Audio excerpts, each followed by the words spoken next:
you're so sick at heart that you can't take part. You can't even passively take part. And you've got to put your bodies upon the gears and upon the wheels, upon the levers, by all the apparatus, and you've got to make it stop. And you've got to indicate to the people who run it, to the people who own it, that unless you're free, the machine will be prevented from working at all. Revolution Radio at freedomslips.com, the #1 listener-supported talk radio station, throwing ourselves upon the gears of the machine. Revolution Radio, where information never sleeps. You called down the thunder, well now you got it. Right, you tell them I'm coming, and hell's coming with me, you hear? Hell's coming with me! Revolution Radio.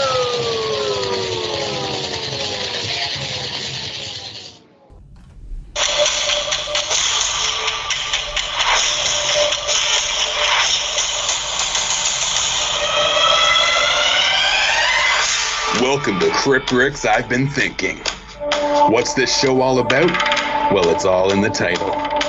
He enjoys interviewing people about issues that he finds interesting and which cause him to sit back and think. Cryptocurrency, true crime, natural law, the occult. No topic is off limits here. He has always enjoyed when people give their points of view or thoughts on different topics that they have researched.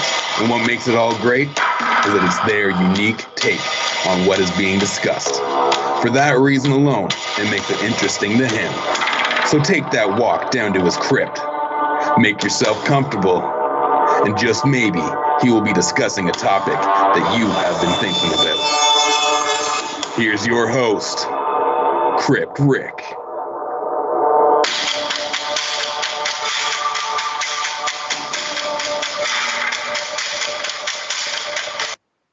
Welcome, everybody. It is the start to another week, another Monday. We are back in the crypt. I hope everybody had themselves a great weekend, a fun weekend. I know I did. Had family down visiting from out of town. Once again, my brother was down for I think 4 days, which was really cool. I got to spend a lot of time and hang out with him, which is really cool since he lives so far away. It's always really cool to be able to have him here and visiting. So that was a very interesting and fun weekend. So hopefully everybody else had a great week and is having the start to a great week. I always look forward to Mondays. As I tell you guys every week, it's Mondays. A lot of people dread Mondays. I look forward to them. It's another week of challenges and getting things done. So I've always been one of those people that just enjoy Mondays. So hopefully you guys do as well. And you got a great week planned up. I know I got lots of guests lined up for some interviews this week. I'm very excited to be getting some of these interviews done, getting some amazing guests on. So make sure, guys, that you keep an eye on my YouTube and Rumble channel if you do like video style interviews, because I do video styles over there. And don't forget, because I got to let you guys know, you got to go to my Rumble channel and definitely subscribe over there, because that is where the interviews that YouTube will not allow, because, you know, freedom of speech is not a thing that's really happening over in YouTube at all. And you have to be so careful of what you say. So the videos and interviews I know will not make it on YouTube. I bring over to Rumble. So there's a lot, like 4 or 5 great interviews over there now at the Rumble channel that I have. So go over to Rumble, please, guys. It is Crypt Rick's I've Been Thinking. It's all one word. So Crypt Rick's I've Been Thinking. And just go through the playlist, because there's going to be definitely, I think there's 4 or 5 now that are there that you will not find on my YouTube channel. Because, you know, hey, apparently, you know, you can't say what you want on YouTube. That's how it goes these days, and a lot of the big platforms. And that is not happening here at Revolution Radio, guys. As I tell you guys, it is listener-supported, the #1 listener-supported radio station, and it's through your guys' generosity that keeps all the hosts here every week, 7 days a week, every day of the month, here doing their shows for you. And there's so many incredible shows. And somebody is definitely, you're going to relate to somebody, you're going to enjoy their content. There is definitely a few people here that I listen to every week. They put out great shows. And it's through, like I said, your guys' generosity that keeps us here every week doing our shows. Lots of ways you can donate. Just head over to revolution.radio up to the donation section, and they will walk you through many ways you can donate. There is the old-fashioned way. It's snail mail. It takes a while to get there, but it's try tested and true. It does work, and people still do use it. And if you don't want to go that way, then there's also cryptocurrency, if that's your thing. There's Bitcoin, Bitcoin Cash, and Ethereum. And also don't forget Patreon, which I think is the best way to do it. You send them out that you would like to donate. They take care of the rest, and that way you're donating every month, ensuring that we will be here where freedom of speech is alive and well, and we don't have to worry about being censored, our content being pulled down like these big platforms are doing. And for me, especially now, that is something that is, especially now, this is the time that you have to support anywhere where you can, have freedom of speech, because the bigger platforms, they're just getting worse. And I let you guys know every week that pretty much this is probably the first week, guys, that I have not heard of somebody getting no, actually, I take that back.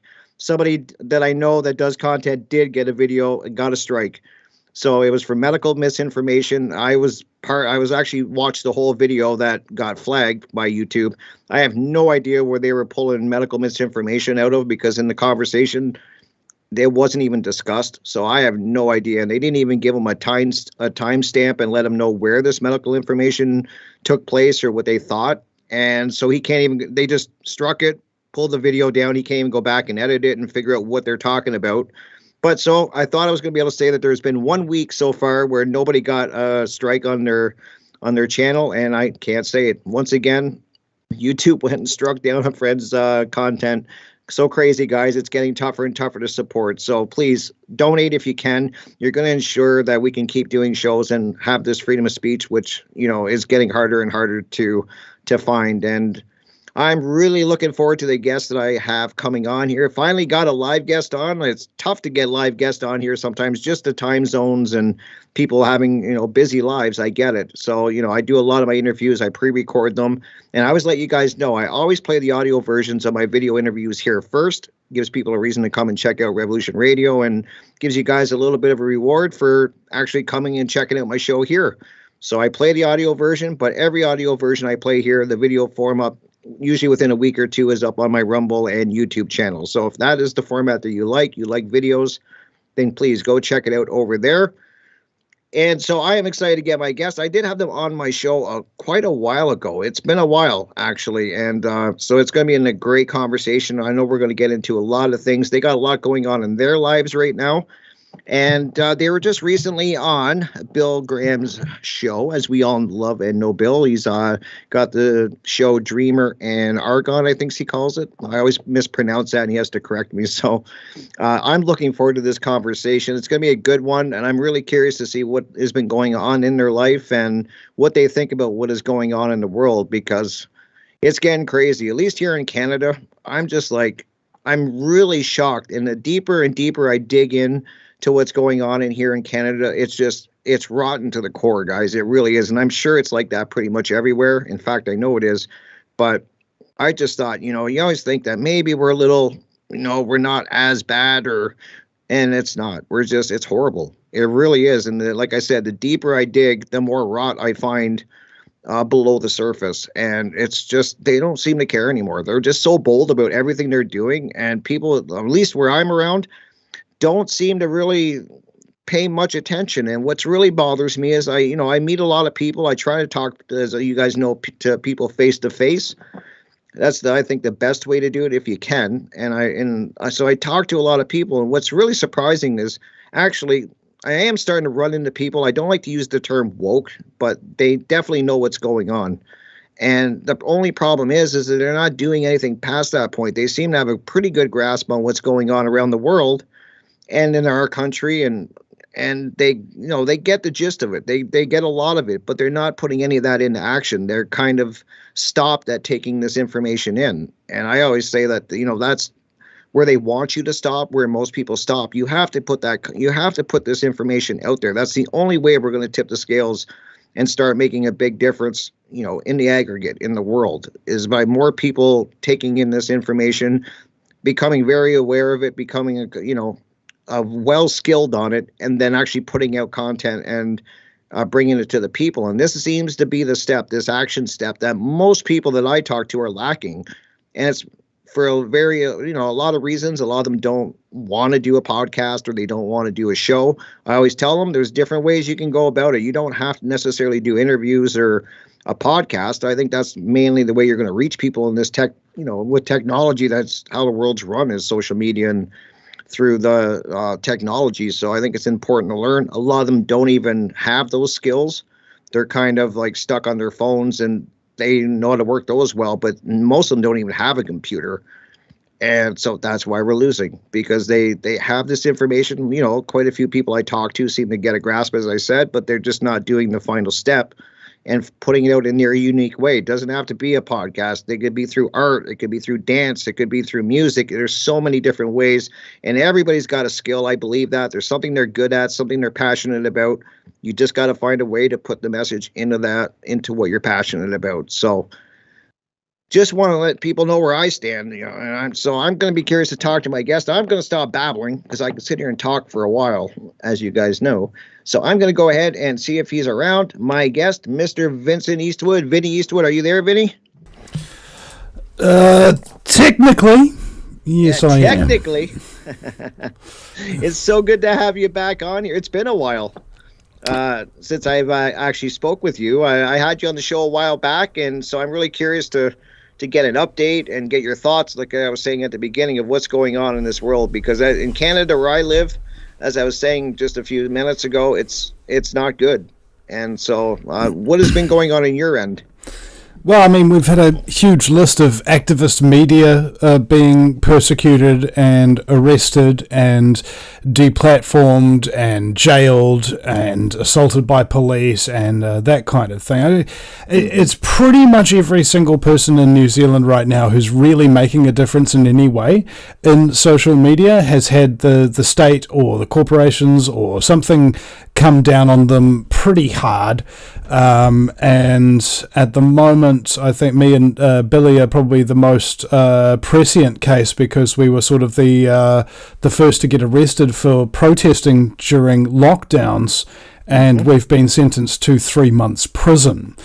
And we've been convicted, we've been sentenced, and now we're on bail pending our appeal, which is happening on July the 31st at about 10 a.m. New Zealand Standard Time. So I believe that'll be on Sunday for you guys, which is incidentally exactly during my showtime with Republic Broadcasting Network. So there might be a possibility that I'll be down there at the courthouse 9 a.m. live broadcasting my show off of my phone from the courthouse and going around and interviewing people or something like that. That thought didn't occur to me until just now. But pretty awesome. Now, are we the first people to protest during lockdown? No, absolutely not. Black Lives Matter protested during lockdown, not one arrest. The members of Parliament, Green MPs and things like that, they protested and broke through police cordons in order to try and walk on the Auckland Harbour Bridge, and they didn't get arrested. And they were also participating in the Posey Parker rather, trans rights protest, where they ran out and broke through police petitions and things like that, and wound up getting a lot of people assaulted. And again, no arrests. Right, but we have a peaceful protest during lockdown outside Television New Zealand, and we get locked away for 28 hours in solitary confinement, and then banned from the internet for 6 weeks. Couldn't have a mobile device either. Weren't able to leave the house either, and had bail checks, 4 o'clock in the morning. That kind of thing. Yeah. And we weren't allowed to contact each other, me and Billy, for over a year. Sort of thing, and we'd been working together on a very regular basis for a long time at that point. And so, yeah, it was probably the most horrendous type situation to go through, and this is what happens when you live in a communist dictatorship, okay? If you think of China or Russia and journalists going missing or being persecuted or being sent to jail or something of that nature because they talk about the things that the communists don't like. This is what's going on here. Now, what's important about the case is that we're trying to set a precedent here. So a number of cases have involved protesting in New Zealand where people have been sentenced to jail and then later, upon appeal, been sentenced to home detention or community service or any number of other things which are far less extreme than jail. And all those precedents have been set, but what hasn't been set yet is whether or not New Zealanders actually have any rights. Okay? Right. That's the thing. If you don't have the right to protest, if you don't have the right to free speech and freedom of assembly, you don't have rights, period. Agreed. Right? Agreed. And so that's what we're trying to prove here. Now, if it goes either way, number one, we get convicted, we get sentenced, suddenly everybody knows the truth. And there's no escaping from it because there's the proof. And that's going to help a lot of people to get over this little hump of trying to convince people to stand up and do the right thing because look what they do, you know. Yeah. Wow. And the other possibility is we get let off and we may have, through the last 2 years of subjugation, earned our fellow New Zealanders another year or two of their rights still being respected. And imagine what we can do during that time. And exactly. And so, either case, it doesn't matter what happens, we win, and it makes them look bad. Or, you know, that's the end of it. And we just had to make that sacrifice. Somebody has to lay on the barbed wire, don't they? They really do, Vinny, and you're right too. Because what I just remember, because I did watch the video when you did get arrested, and I'm so glad that you had that at least on video because it was shocking in a way. And I remember seeing that, and I was like, wow. And the fact that what they've put you through, and it's really shocking.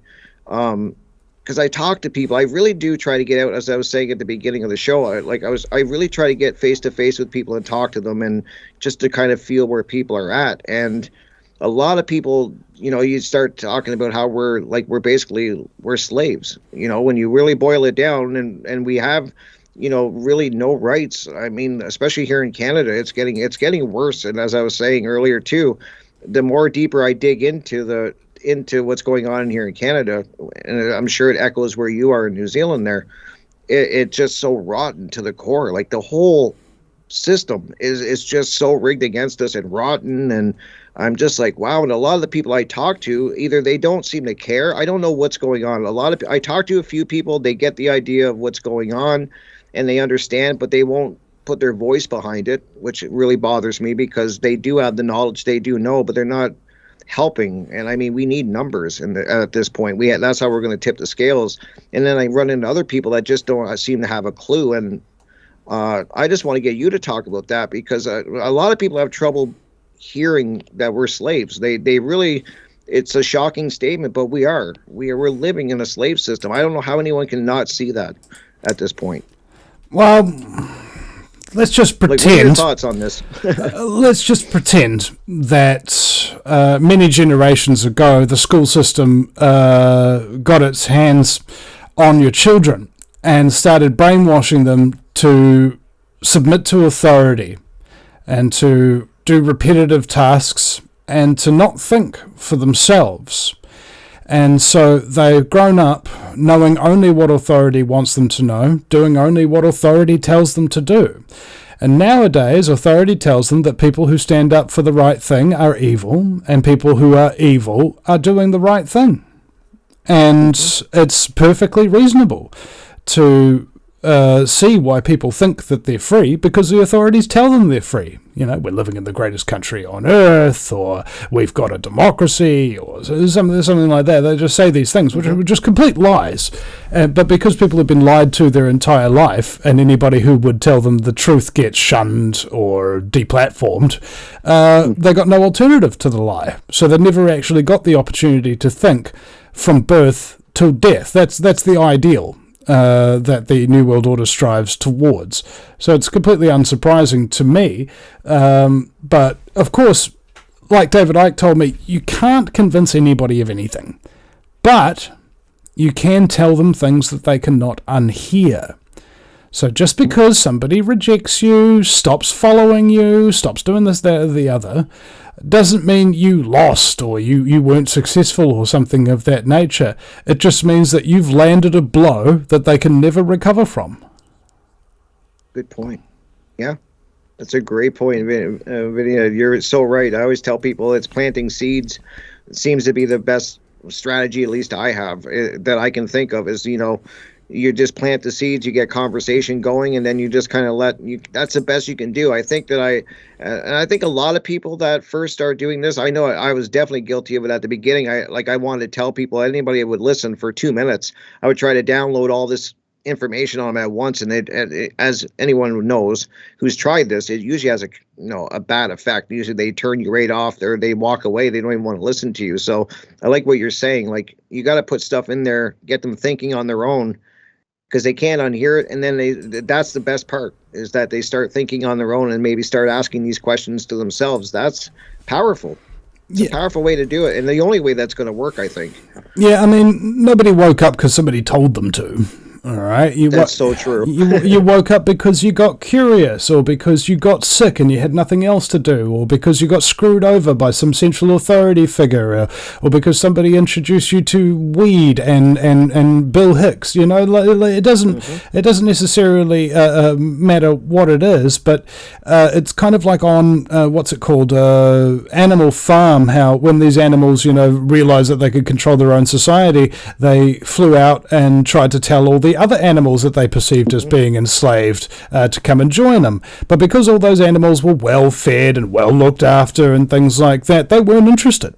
And that's, I think, what is happening to a lot of people right now. We're only 3 meals away from a revolution, is the only principle that we're dealing with here, and now food is more expensive than ever. We had massive floods and cyclones here in New Zealand, which destroyed 50% of our food bowl.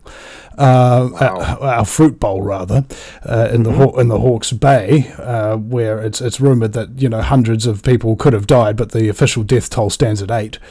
And Jeez. It's just coming in and breaking the banks of rivers deliberately upstream from little towns, and not even telling the towns that they're doing this, where they got a wall of water rushing at them at 4:00 in the morning. Just brutal kind of stuff that happens here in this country. And it's just a microcosm for what happens everywhere else. They pulled that same trick with the levees during Hurricane Katrina, and flooded out everybody in New Orleans. And then came around and took the guns, And in New Zealand, we'd already taken the guns, and then immediately after we'd taken the guns and started censoring the internet, then we have those huge lockdowns. Is it convenient that New Zealanders didn't have any guns or free speech to defend themselves when that happened, isn't it? Yeah, well, it's so convenient. Yeah, I know. That's what's crazy. Like, you touched on so many things. I'm so excited to be having this conversation. I've been really looking forward to this show, and because I knew you were going to be coming on as a guest, and I really enjoyed our last conversation, because you bring a lot to the table, a lot of knowledge, and of what's going on, and you're actually in the trenches. I mean, you're out there doing it, and my hat goes off to you. It really does. And I'm really praying that things on the 31st go well. I hope that a lot of people are going to show up, support you.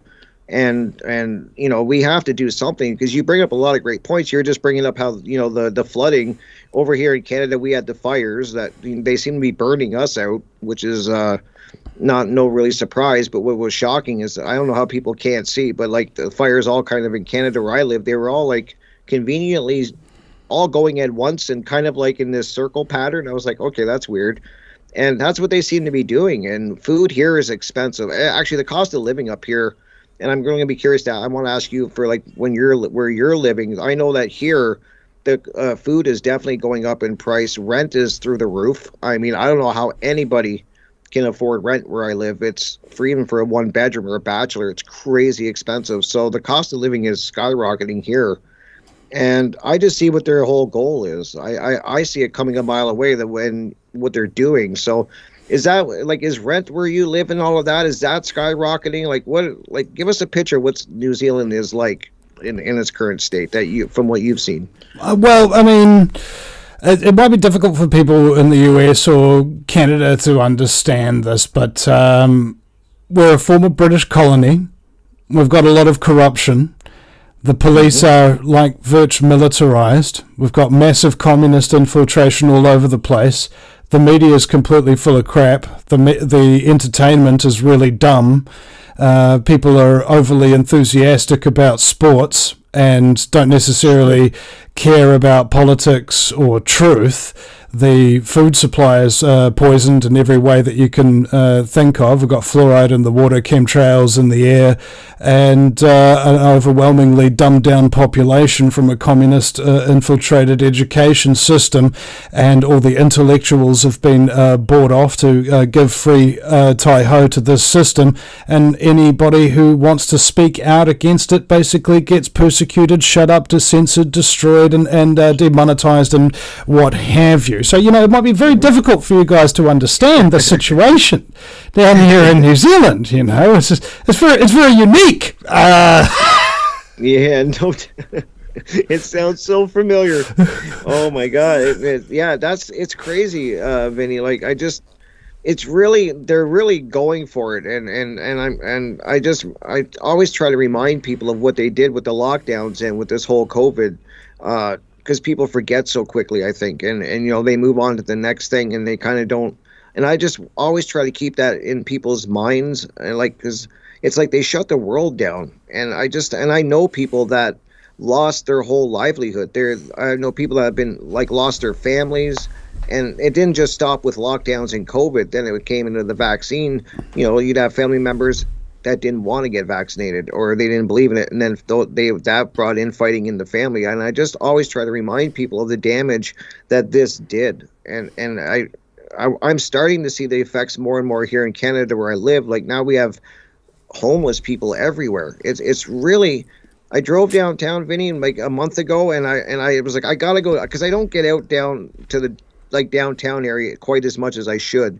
And that's where the effects are really starting to show by, we have tent cities all around downtown where we live, which were never there, say 3 years ago, 4 years ago.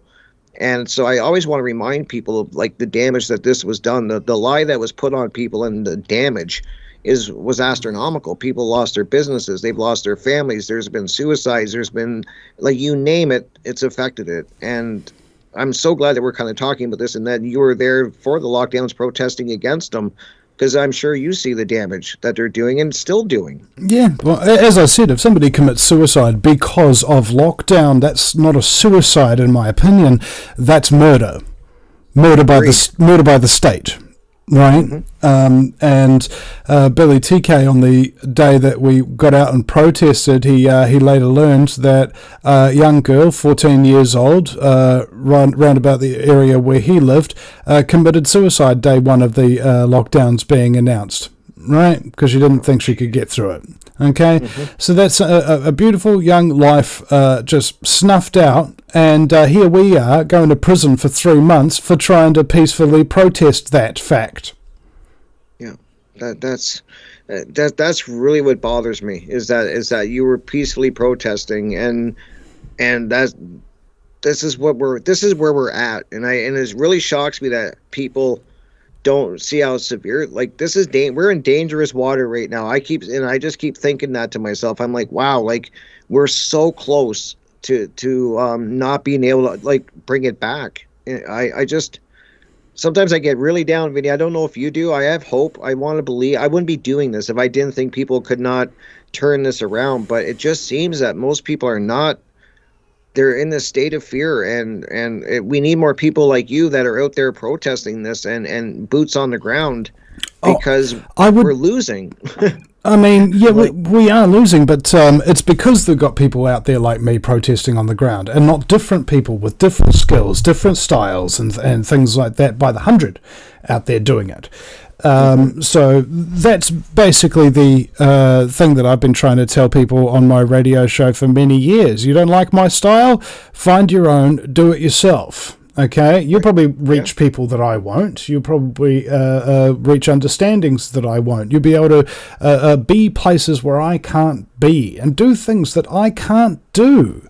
All right, and it's all of us with all those unique skill sets, all tackling the same issue that's actually going to bring us through and a win on the end. Now, a lot of people are talking about others in the truth movement and poo-pooing them and attacking them and stuff like that. And, you know, I had a party on Saturday, and we had...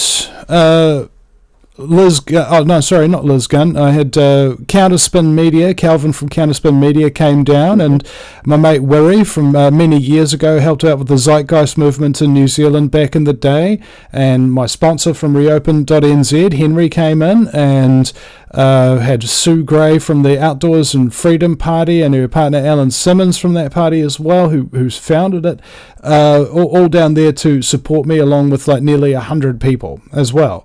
Just to be there and listen to some music and play and have some fun and have a chat and things of that nature. It was a really good gig, man.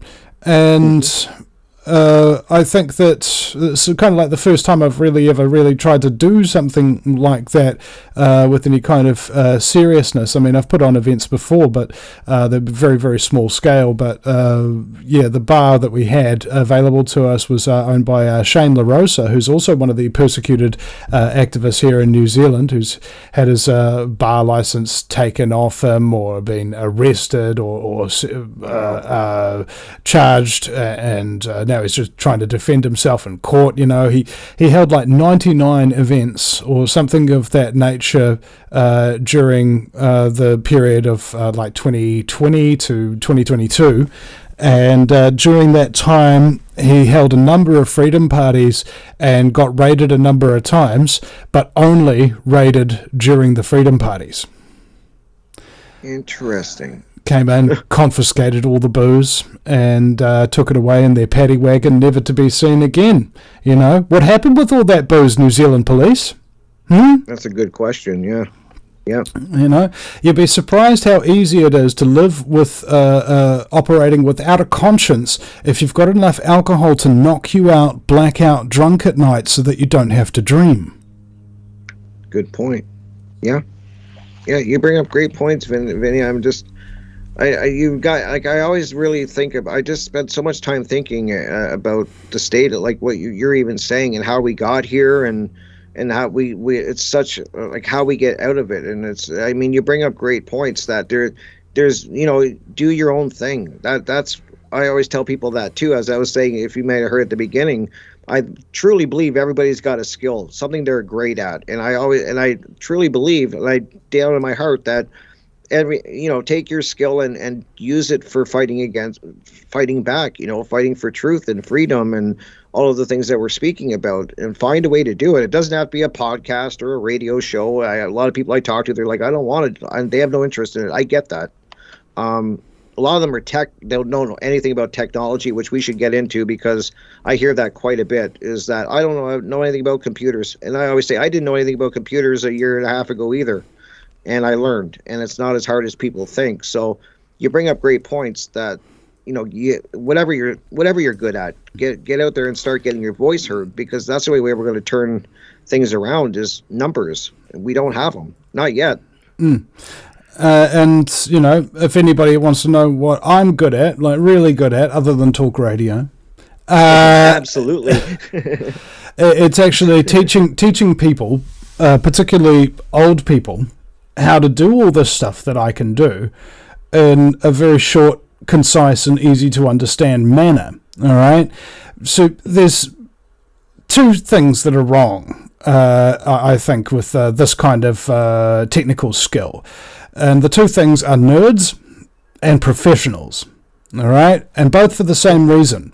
They make stuff sound so complicated that you choose to not do it yourself and would rather pay them to do it for you. And then you're completely dependent on nerds and professionals for the rest of your broadcast career.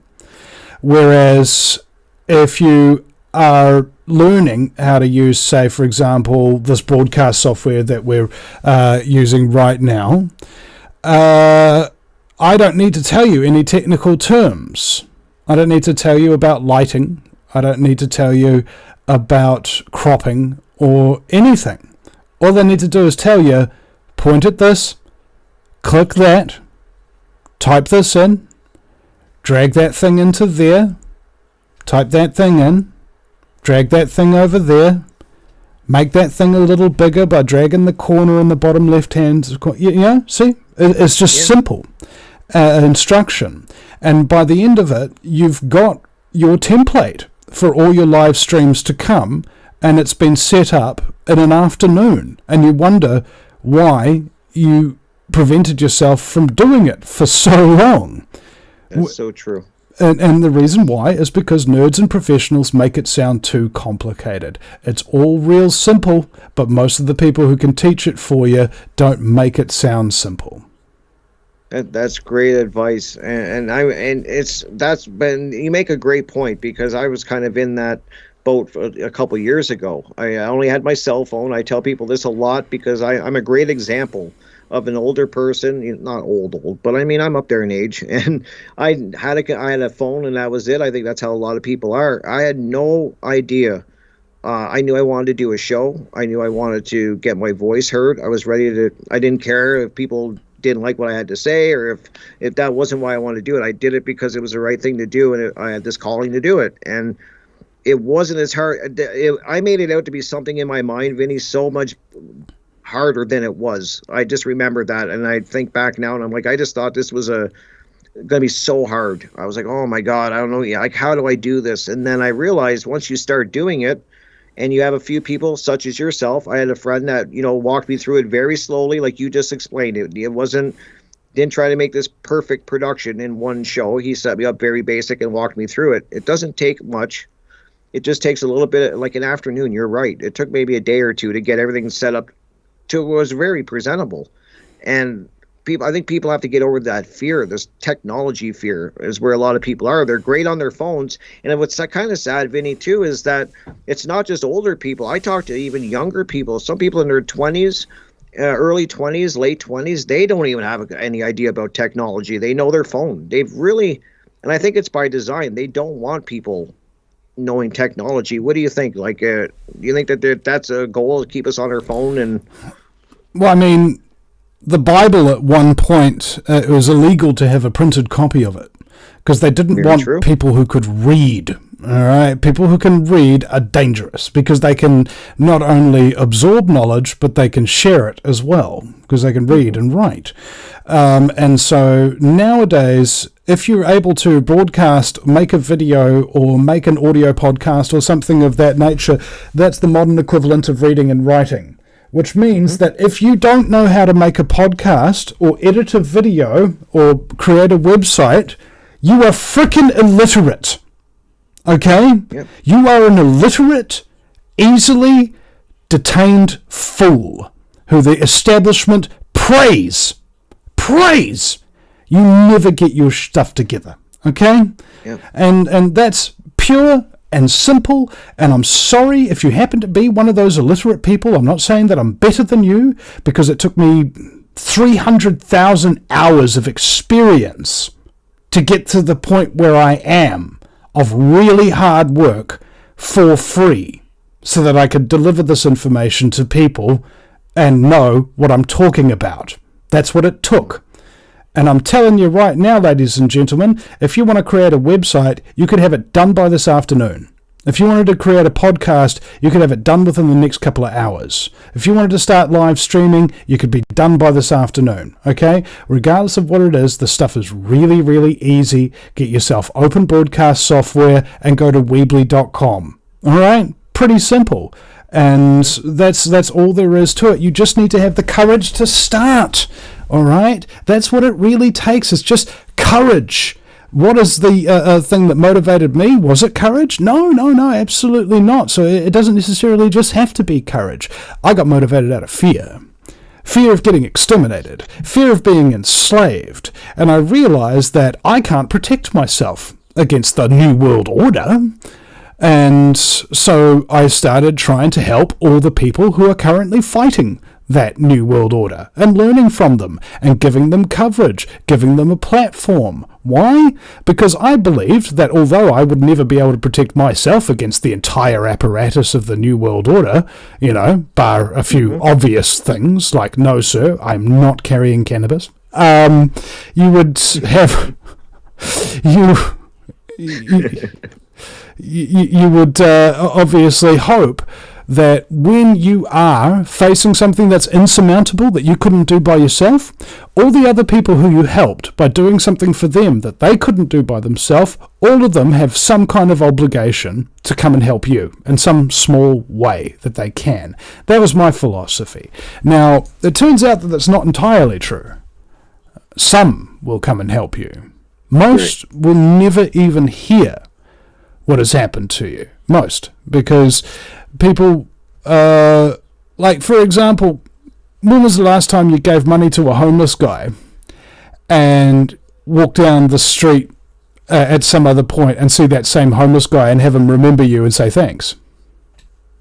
Very true. You know, and that's basically what it is. You know, there's no media spotlight on you. There's no giant campaign. There's no offices filled with people running around hustling papers to try and keep the campaign of Vinny going. No. So when I get taken out, I'm out. Boom, gone. You know, and that's the sad reality. And I felt very, very lonely after getting arrested to a large degree, and to a smaller degree, I do feel a bit lonely this week. Like, for example, last week I went on 5 American shows. This week I've got 4 American shows lined up, not including my own American show, and no New Zealand shows. Not this week, not last week, not the week before, or the week before, or the week before. None. Ever. That's care. Shocking. They don't care in the least about me. That's what it feels like. But the reality is, what I feel is completely irrelevant and quite possibly erroneous. It's more likely that these people are all being persecuted as well. And that they're all fighting so hard right now that they literally just don't have the time.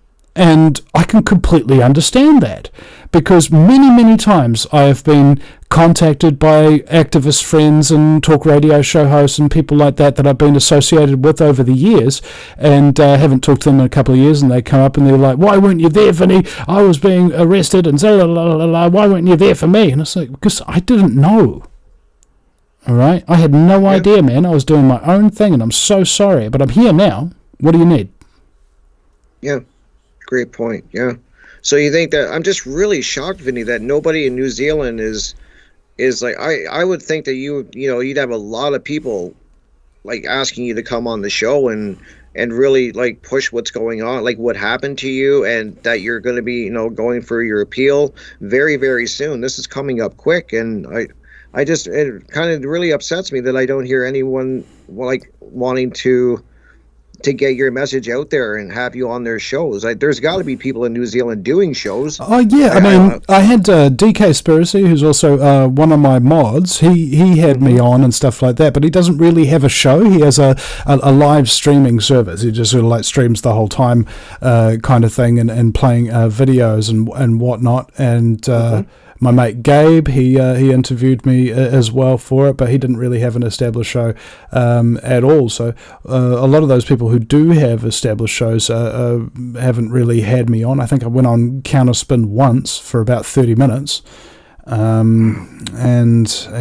like, have you reached out to any of the big TV stations where you live, or the major radio stations, and said, tried to at least get them to interview you or anything? Oh, that's not something I've even bothered to try. So who knows? I might spend a little bit of time trying to do that, just so I can have a stack of rejection letters to show everybody who asks me that question in future.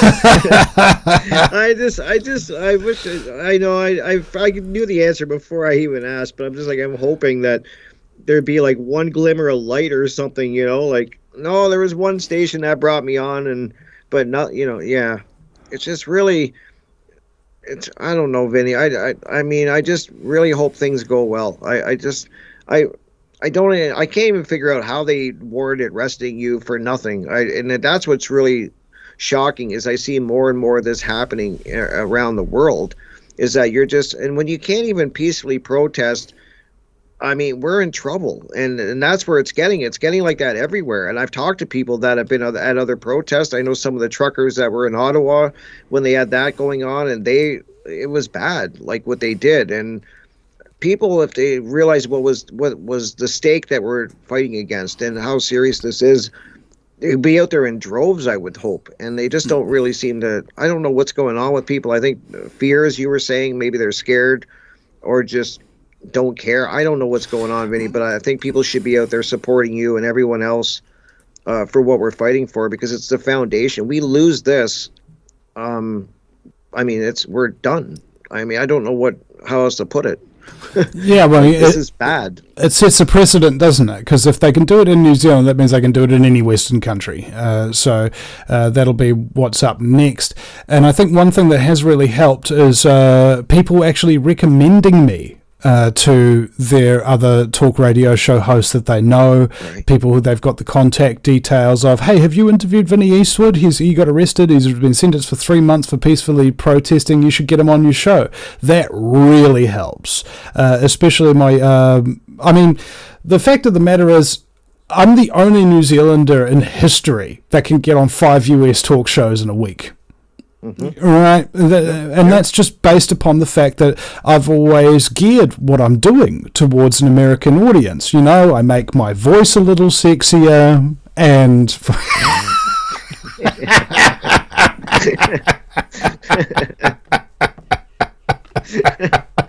yeah. Oh my God, good. You know, it's just chocolate. Now, chocolate.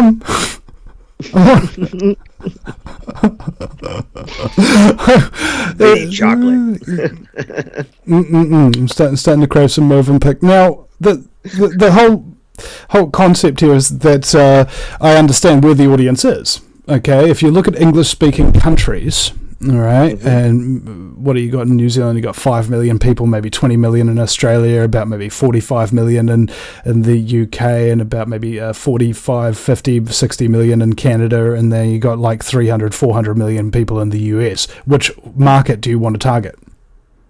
Very true, yeah. You see? The biggest, yep. And that's at the end of the day, because Americans have grown up, to my understanding, not being an American, having a history, right, of resisting tyranny. You know, the names of Thomas Jefferson or George Washington, these mean something to Americans, not just because they're on a dollar bill or something like that, but because they stood for something. And that something was, you know, allegedly freedom. And if you've got a country, an entire nation, that is ostensibly brainwashed by your own government to consider yourself great and to consider yourself free, that is a diametrically opposed mentality to those of us who still live in Commonwealth countries who never fought a revolution against the Crown. Okay, and that's why I fit in a lot better with the American mentality than I do with the New Zealand mentality. The New Zealand mentality, the New Zealand accent is kind of dry, it's droll, it doesn't really move the lower jaw quite a bit, you know. You don't live in rural New Zealand, you live in rural New Zealand. You know, and it's a very, very lazy way of talking, but also remarkably quick. Very lazy, very quick, and with minimal effort. That is basically New Zealand's mentality in a nutshell, tied to our accent. Okay? All right. You described it perfect, actually. It's great. All right, and wow. I think that's probably why You've probably felt this as well. I guarantee every patriot has felt this about their own nation from time to time, how you really don't like it anymore. Oh, yeah. You really don't like Absolutely. its people. You don't like its people, you don't like the land, you don't like the government, and it's almost like it's betrayed you, you know? Like you had some kind of idea that turns out to just be all smoke and mirrors, And you wake up one day and everybody you thought was your countryman is really just a willing slave who loves it. They absolutely love it. They can't get enough slavery. And when you stand up, they hate you for it. Mm-hmm. And it's so hard. It's so hard as a human man to be hated for doing the right thing, to be lied about, and to be persecuted for people that you're trying to, by the people that you're trying to serve. Mm-hmm. Yeah, very, very good points, powerful points, Vinny, that you're saying that's who you're trying to defend, and by what you're doing, and I feel that way too here in Canada. Like I kind of over the last 4 years, like COVID really gave me the kick in the ass that I needed. I knew things were bad. I was like, even before COVID, I was like, things are bad. And then when I saw what they did so quickly with the whole COVID thing is what really made me see what we're up against. And I was like, wow, like people really are going along with this, and they're not like some. And I never want a blanket statement, because I always get people saying, oh, I didn't go along with it and all that. I'm not saying it's a blanket statement that everybody went along with it, but the huge majority of people went along with this, and especially here in Canada, everybody was masked up, everybody was doing exactly what they were told. If you said anything against it, you were immediately blackballed, and people went at you. I had people go at me right in the coffee shop for not wearing a mask, even though I didn't have to wear one.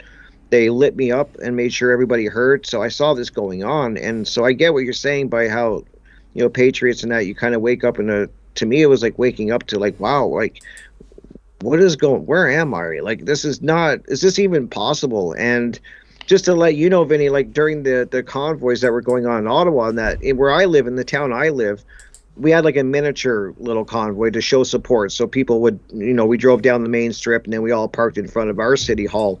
And that was the real eye opener that really showed me what we're up against. I'd never thought in the town that I live in that going down in the street and supporting people who are fighting for our freedom and really uniting. I was like, people were holding up signs saying "Go home, Nazi" and everything, and they were like spitting on people's cars. They were taking pictures and threatening to expose them all over the internet. That was really shocking to me, Vinny, when I saw that. Like, I was like, I can't believe in my lifetime I'm seeing people with signs that say that, and for fighting for freedom and for fighting for our freedom of speech and our rights. And we're in it. Like, it was shocking to me, Rick, and I'm sure it was, for you.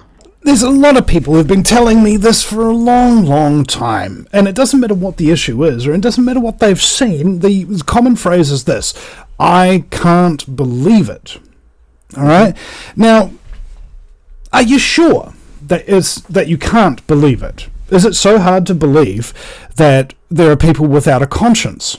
Is it so hard to believe that those people without a conscience would have a lot of resources?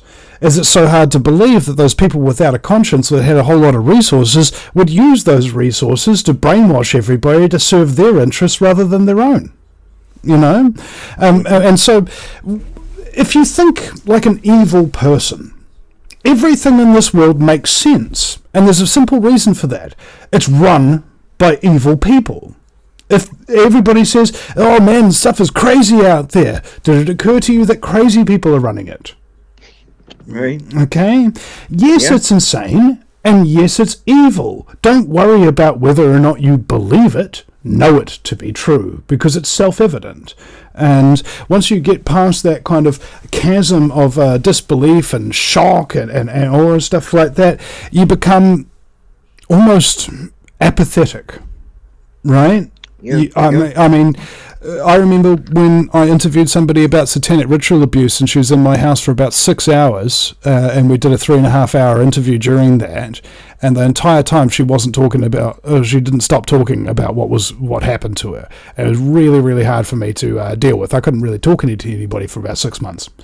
But since then, somebody can tell me the worst things in the world, and it's like nothing. Like, you know, when you pick up a weight for the first time and it feels so heavy, but after you've lifted it a couple of thousand times, it's very light because you're very much stronger. And your mind is like that, exposing ourselves to fear and dread and threat and anger on a regular basis makes us better at dealing with those things. When Marcus Aurelius, the last of the 5 great emperors, good emperors rather, should I say, before he left his house every morning, he would say to himself, today I'm going to run into difficult people. They're going to be hard for me to deal with, and they're going to be ignorant and vicious and deceptive. Now I'm ready for the day.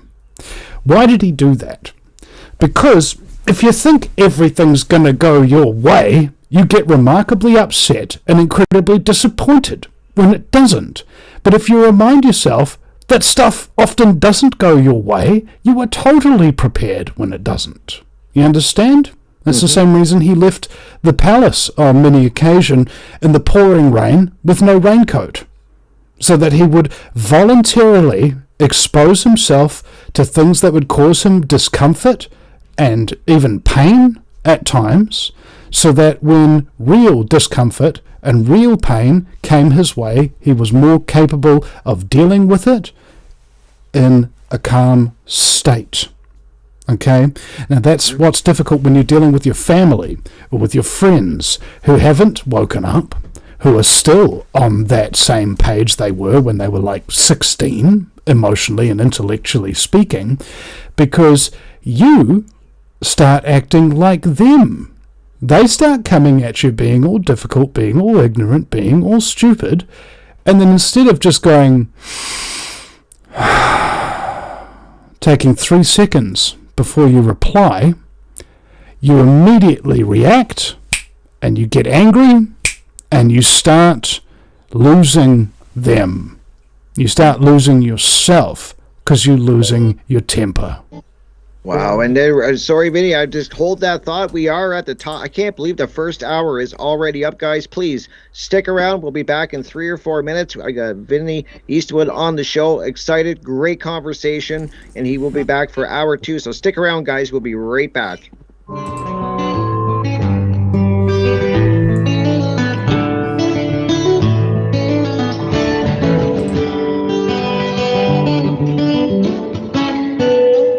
Revolution Radio at freedomslips.com. We'll be right back after this message.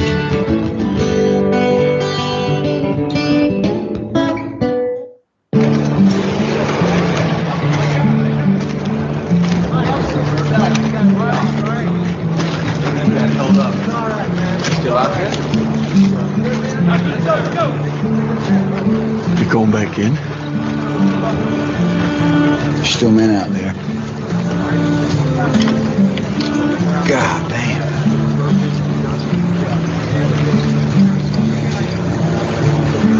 When I go home, people ask me, hey, Hoot, why do you do it, man? Why? Some kind of war junkie? I won't say a goddamn word. Why? They won't understand. They won't understand why we do it. They won't understand it's about the men next to you. And that's it. That's all it is. Revolution Radio, freedomslips.com, #1 listener-supported radio, the printing press for freedom at a time when freedom is needed the most.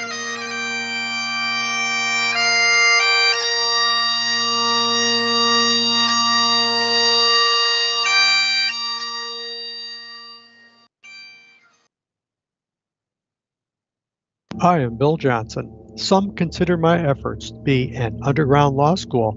I am not an attorney, and I do not give legal advice.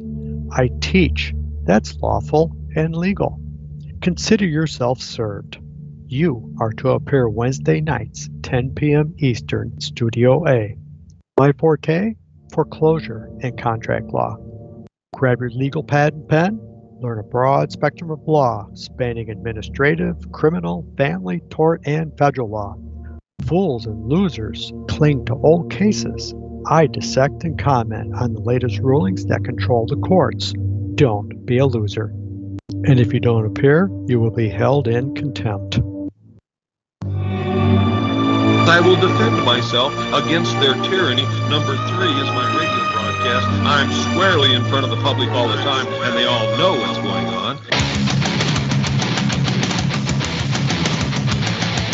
We are opposed around the world by a monolithic and ruthless conspiracy that relies primarily on means for expanding its sphere of influence.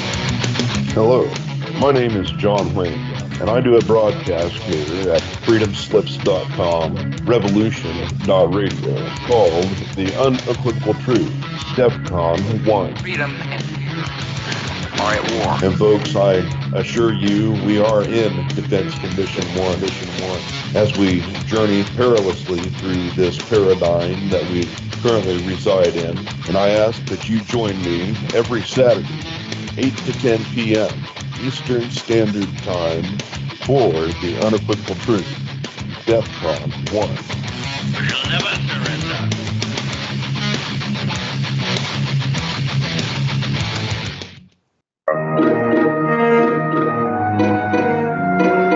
The original machine had a base plate of prefamulated amulite, surmounted by a malleable logarithmic casing, in such a way that the two spurving bearings were in a direct line with a panometric fan. The lineup consisted simply of 6 hydrocoptic Marsal vanes, so fitted to the ambifacient lunar wane shaft that side fumbling was effectively prevented.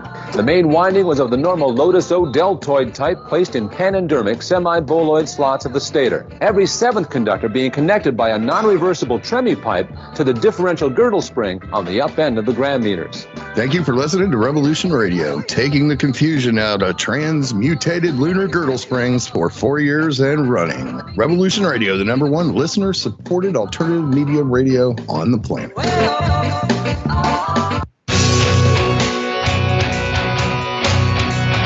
All right, thanks for listening while we took that short break here at Revolution Radio, freedomslips.com. And now we're going to get back to your host.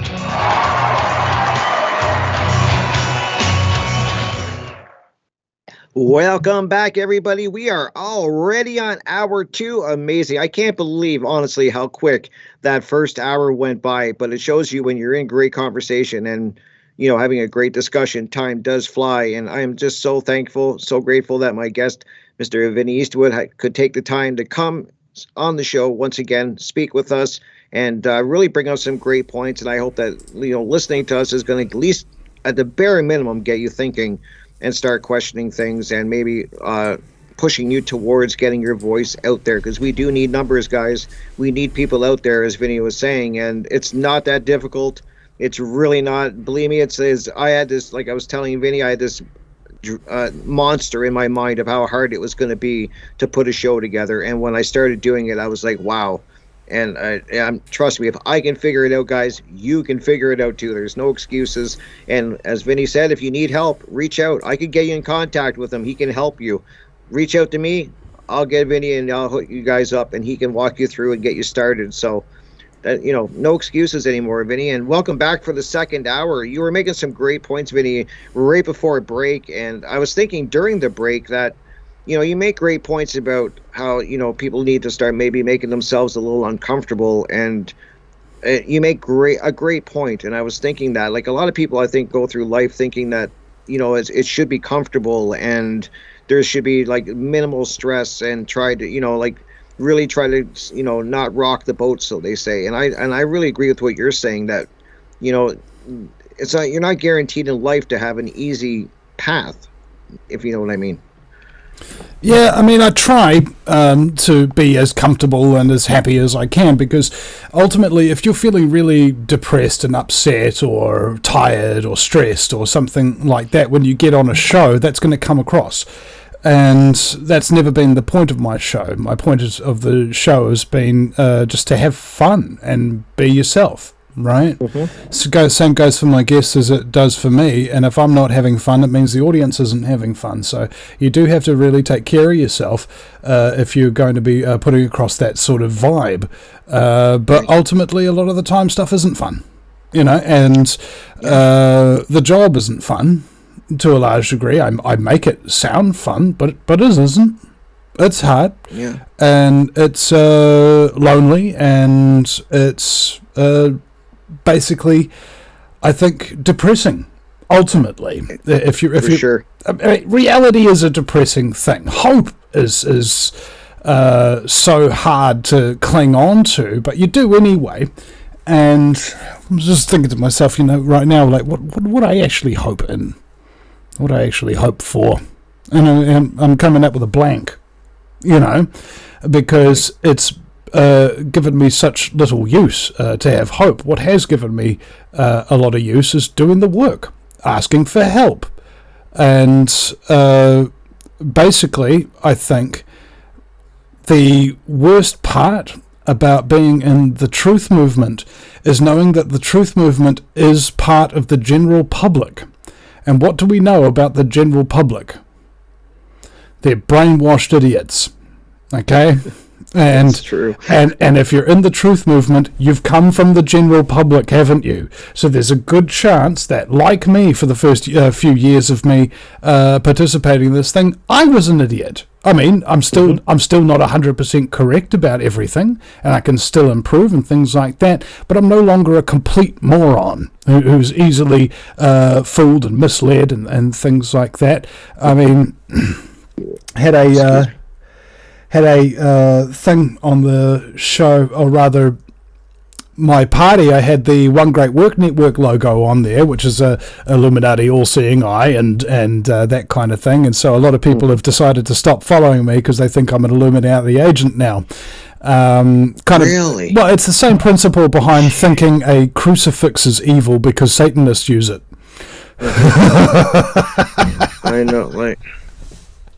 I just when I hear you say that, Vinny, I'm just sitting there shaking my head, and like that's where people are at, is that they see a symbol like that and they don't even realize like what they're reacting to, and then to stop following you, or not, I'm not listening to Vinny anymore because I saw the all-seeing eye, One Great Work Network logo on your podcast is crazy to me.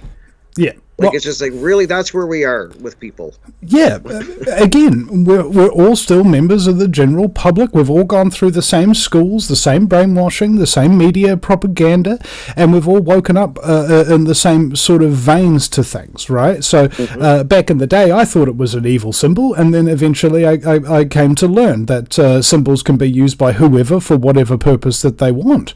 And it doesn't necessarily make it good or bad. Like the swastika, for example, everybody associates it with Nazism and what have you, but that's not where that symbol came from, and that's not what it was originally used for. It was just a symbol of the sun in ancient Sanskrit, right? That if you come and you co-opt a symbol and you change its meaning, all right, then that symbol is still the same symbol, but it now has more meanings. Right, and that's it. And people think that I'm a Satanist now, right, or that I'm telling people should go worship Satan because I told them that this symbol means truth, love, and freedom, mind, body, and spirit. Okay, and that's essentially what it was originally meant to be, and it's been corrupted since then. Much like if you turn a crucifix upside down, it becomes a satanic symbol because it's been inverted. All right, so exactly. That's the thing, and for explaining that, these people think I'm now a Satanist, and they will never listen to my show again, and they'll tell anybody they know that Vinny's a Satanist, and you should never listen to his show. That is shocking to me, and it's funny that you brought up the swastika, Vinny, because I just saw a documentary. I was watching it last night, and I stumbled upon it. I was flicking, kind of like trying to kill some time, and I was writing I would like write a journal every night, and I just kind of have noise in the background. And this one actually caught my eye, and they were talking about Nazi occultism and how like deep the whole occultism, like how deep the occult and their belief in it was in Nazism, and it was really fascinating. I always knew that it was, but to hear somebody for an hour really break it down how much a cult and what they did to symbols, like you just brought up. And then, like, you're right, that's what the swastika originally meant, and then they still use it in some countries. It means, like you said, the sun, good fortune, everything that you believe that, like the opposite, like you said, they just invert it. And now my question then for you, Vinny, is do you think that, and I was wondering this while I was watching this documentary and kind of listening, can we take these symbols back, or are they too far gone? I've always wondered that, because they originally started good. Well, I mean, they still are, is the thing. Whatever you invert, you can't actually change. All right, you can merely change the appearance or the perception of it. So the good meaning behind all these symbols, the good meaning behind the cross and the all-seeing eye and the Star of David and all of that kind of thing that have been since corrupted by Israel and Freemasonry and Satanists and stuff like that. All those symbols, if used for good, with the good intentions, with the right rituals, okay, that don't involve sacrifice or chanting, stuff backwards or anything like that,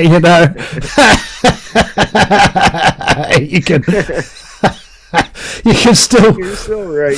Oh my God. You can still create power from these things, right? And I think that's just an interesting point. Now, do I have this logo plastered all over the place? Do I go to Masonic lodges or anything like that? No, it's just a piece of information, and I don't know exactly how to wield it yet.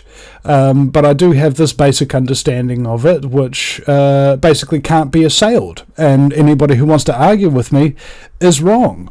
And that's not me being arrogant about it. That's just because I've looked at the facts and backed them up. And now all of the misinterpretations, all of the foolish insinuations and accusations are basically erroneous. And they don't matter. Much like most of the people in this world. Most of the people in this world don't matter. They won't actually accomplish anything in their entire life that is worthy of note in a history book. Most people. That's a given. And that's not a bad thing. Alright? It's just the thing that we do. We all contribute something. We all raise in different ways. We all perform in different ways. And that doesn't mean that people's life means nothing or that they haven't accomplished anything good. It's just that it's not significant enough to really be of note. Okay? Now, that's kind of arrogant when you think about it, that somebody would say that other people are not worthy of note and what have you. But it isn't, because I can back up everything that I say. Alright? All the things that I've done, all the people that I've spoken to, all the lives that I've saved through the information that I've been putting out all over these years for free, has made a significant impact, not only in my country, but on a lot of people in this world. I've got Conrad in my chat room, who was listening to me when he was 13, and now he's doing his own Truther radio show many years later, sort of thing. So you don't know what you're going to accomplish by what you do in life, because the vast majority of the time you'll never meet these people whose lives you've changed. That's so true.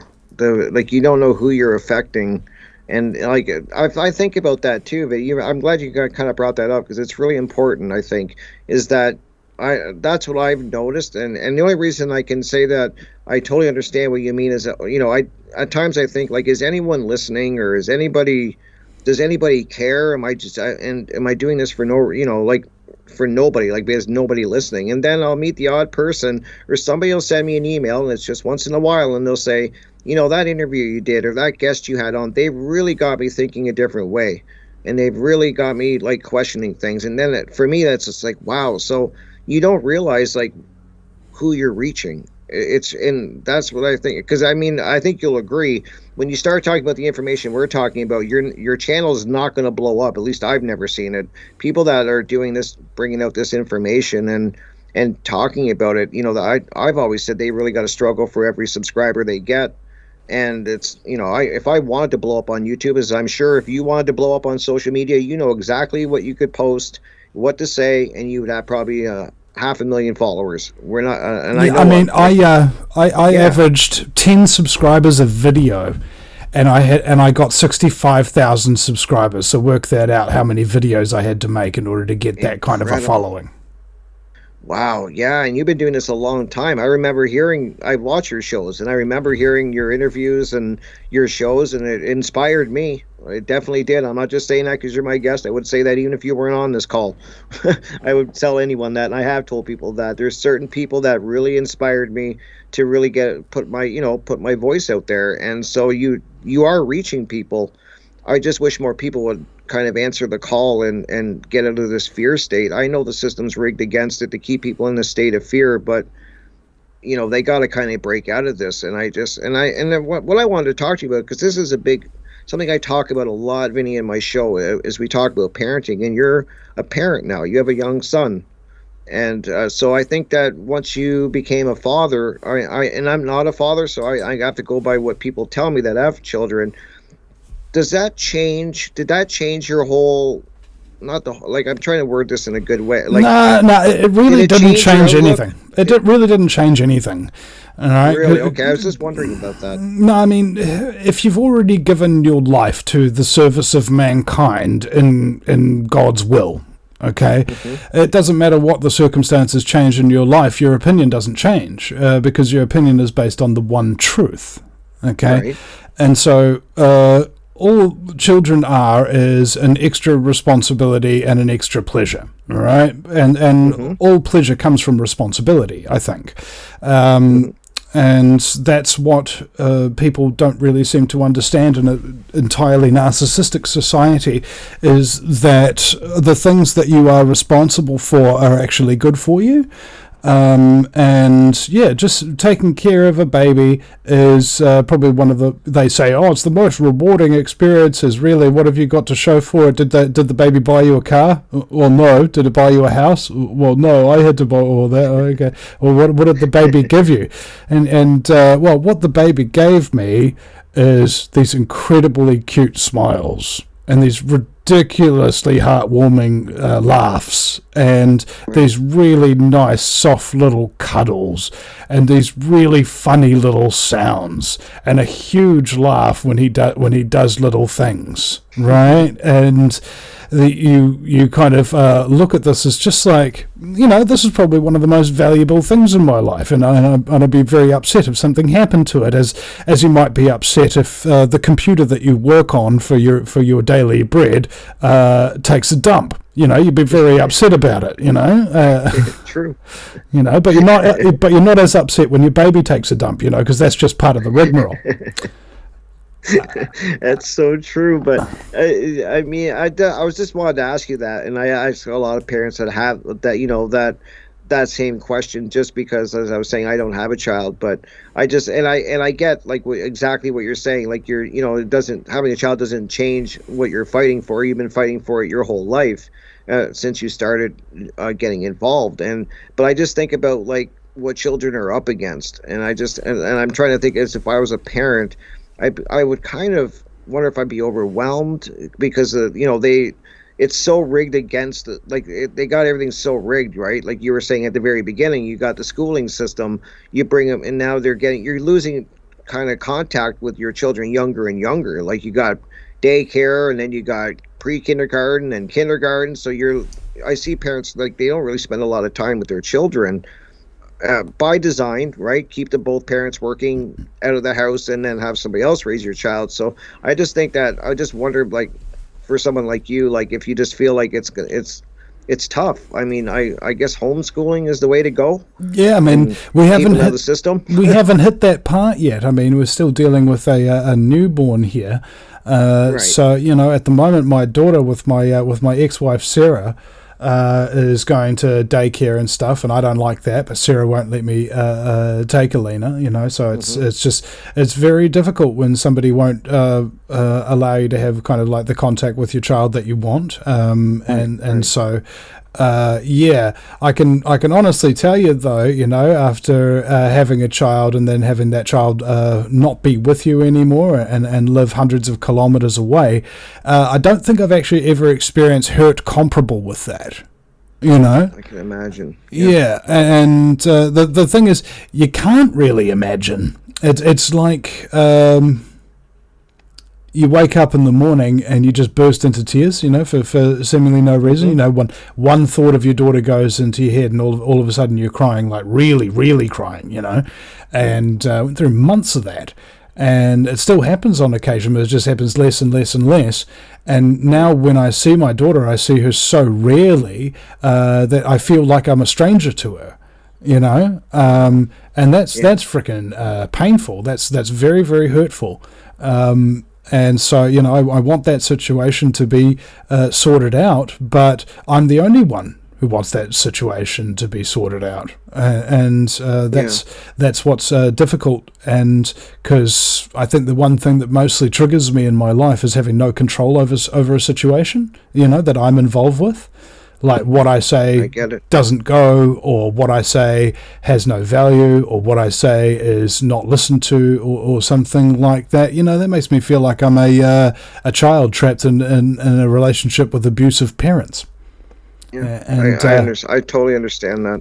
Yeah, I get what you're saying, and just because of, as I was saying, I get kind of like when you feel like you're alone in the family kind of thing, and not because I have a child, but just with what went on with the vaccines and that, I kind of got black sheeped in the family because I wouldn't get one, and so I kind of get how it feels to, you know, not have any control, is like you were saying, and not having any, like you kind of feel like, you know, you're damned if you do, damned if you don't, but I couldn't even imagine for a child, not, you know, like you said, and I've talked to a lot of parents in this kind of situation, Vinny, where, you know, the child's with the other parent, and that one parent, you know, wants to do it a certain way. They'd rather do homeschooling or get their child out of the system, than the other parent is kind of like in the system and is quite happy the way things are. And I imagine that, I can imagine, like you're saying, that's so tough.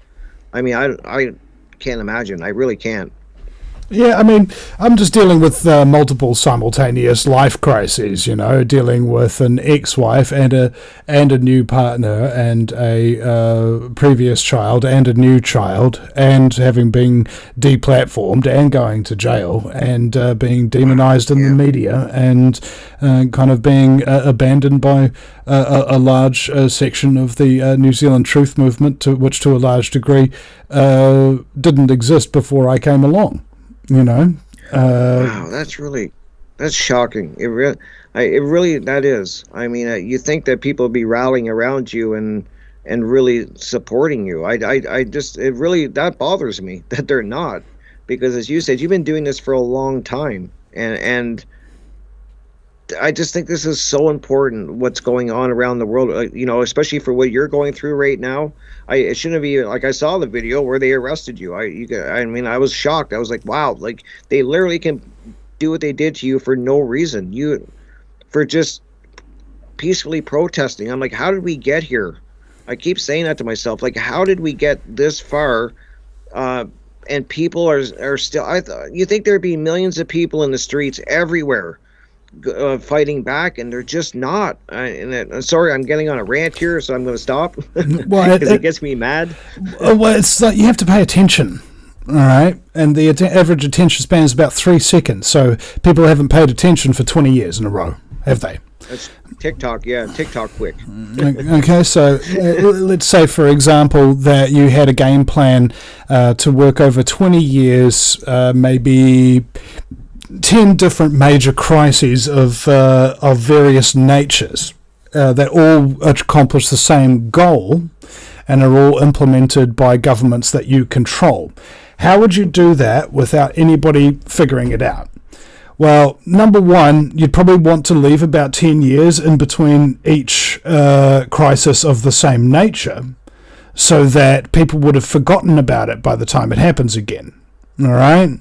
So if you use terrorism as a big buzzword and stuff like that, and there's these big events that happen, people will eventually get bored of that.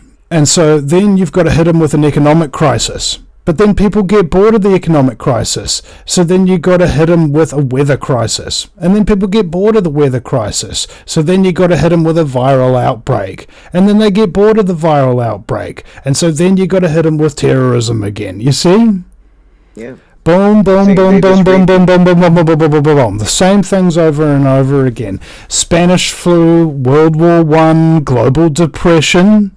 Any of these ringing a bell? That was the beginning of the last century, and now we've got a world war against terrorism, an outbreak of a Spanish flu equivalent, and the world economy tanking and stuff like that. This is a playbook. We're being played, and you have to pay attention to history for 20 years in a row, concordant with current events, before you even get any kind of inkling that you're being played. And so the vast majority of people out there have no idea. And they would think that you're crazy for even suggesting such a thing. That there's powerful people who have a lot of influence, that use their money and influence to maintain their power. That's just fantastic. And it was like, and I would argue, no, it's more fabulous. But no, that's not what I mean. No, I know what you mean. And it's just some kind of rage that you have. Okay, the reason why we get on rants and the reason we get into rages is because we were given anger by the gods, it is said, to protect what is ours. It's a natural thing. Chemicals get pumped into the bloodstream, all your hormones and all these electrical little discharges go off to indicate that a person is angry. Okay, and what are they going to do with that anger? Are they going to smash something? Are they going to say something mean? Are they going to hurt somebody or something? You know, this is what anger is for. Now, let's say you hurt somebody. What was that person doing? Well, they were raping a woman. Well, good on you, son. You know, this is what about you say something mean? Well, what was the person you're saying something mean to doing? Well, they were enslaving my entire country. Well, good on you, son. Absolutely. Okay, yeah. Get in touch with your anger. Release it into the Ethereum. You're so right. But they've sold people on this lie, Vinny, that anger is a bad emotion and stuff. That drives me crazy too. Is that this is a natural response, especially when there's something going on that's wrong. You have to feel that anger and channel it. But it's just this weird. People, they are in this stand down mode or something that's going on, and I really do think about it, Vinny. I do think, like, how did we get here? And I know how we got here, but I also think, like, how do we get out of it? It's okay. Well, the truth about how we got here, of course, there's all the rigmarole and all the high level stuff. But the basic thing is they controlled our diet and daily habits to include things that would attack the liver.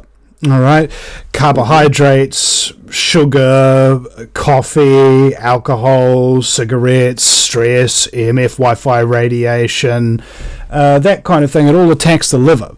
Now, when the liver is under stress, the first thing you'll notice is that you become apathetic, right? So the things that I've just listed there are commonly known as the things everybody does all day long. Okay, so that means that if you're living today, the chances are very good that you actually have a sick liver and are feeling currently a bit apathetic. And that's because of the food pyramid and all of these other influences on our daily lives that accrue these things into your environment. So, my conspiracy theory is they did this deliberately to produce apathy in a population. Because, and here's the question here, what can you do to an apathetic population who doesn't care about anything? Control them. I mean, you can control them, you can hurt them, you can lie to them, you can deceive them, you can steal things from whatever you freaking want.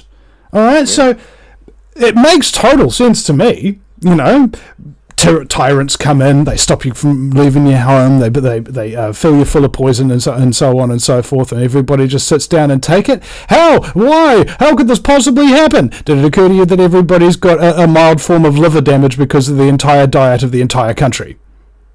No, that didn't occur to me. Okay, well, how about you eliminate all of those things, all right, from your diet and see how you feel. See if you give a flying F about anything anymore. And when you do, and my friend Constable Buck Rains, former constable, I should specify. That's why he's my friend. He said that, boys, your testosterone is getting blocked, okay, by dairy and frickin' carbs and wheat and gluten and all of this kind of stuff. Give it up for a week. Just 1 week. Just stop eating it and feel and notice how different you feel. And imagine feeling stronger.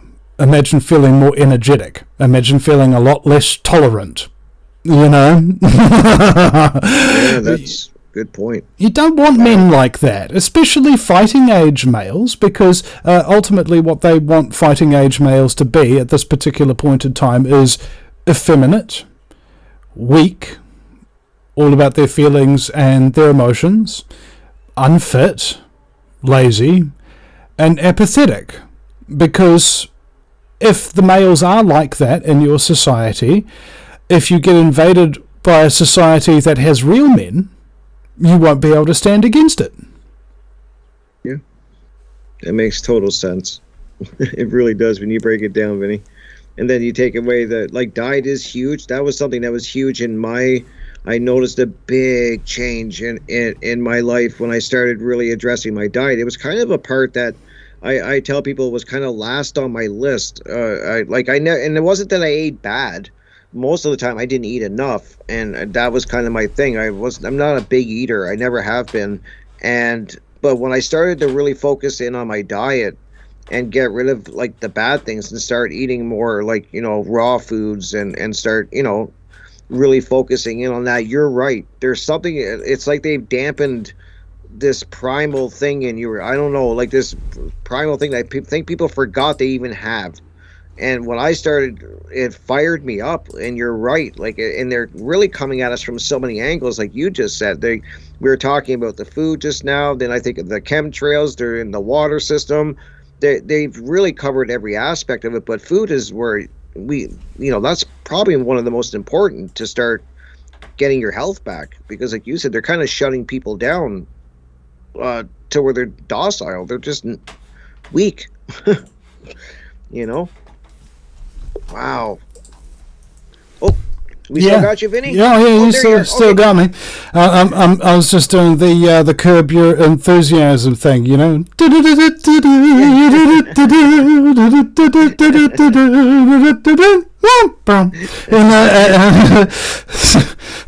my God, how did we get here?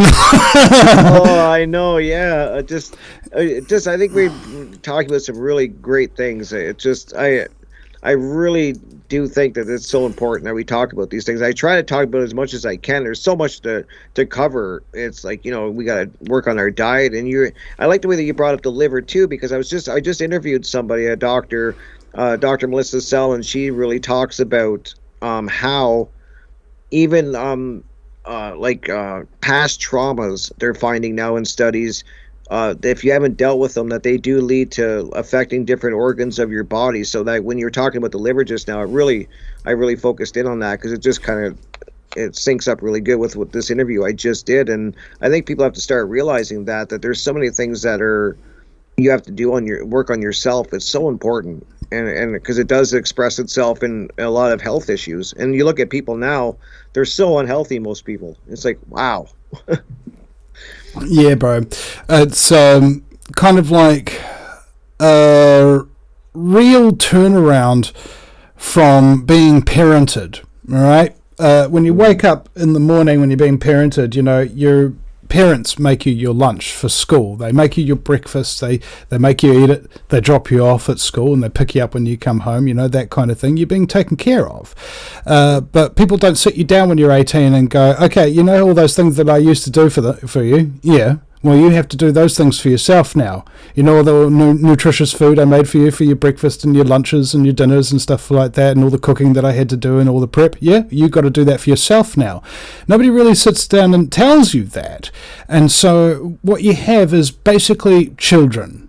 All right, if you were really to look at it in black and white images, what you're dealing with here in the vast majority of the population is a bunch of freaking children. Even the truth movement, all right? People are supposedly so woken up to the New World Order and all its apparatus that they would vote for Donald Trump, all right? And then not notice that his entire cabinet was full of Freemasons, members of the Trilateral Commission, the Council on Foreign Relations, the Council on National Policy, and the intelligence services, all right? In other words, all the globalist groups and think tanks that have made up the 100% of the cabinets of every single corrupt president since JFK. Okay? Yeah. And that's how awoken the truth movement is.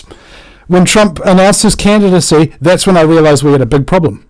Okay? Because I interviewed Dr. Sam Vaknin about this, and he's basically the world's leading authority on narcissism, coined most of the terms that people even use for narcissism these days, and barely anybody in the field of narcissism really even heard about this guy. And he predicted Trump would run and that he would win months before he even announced his running.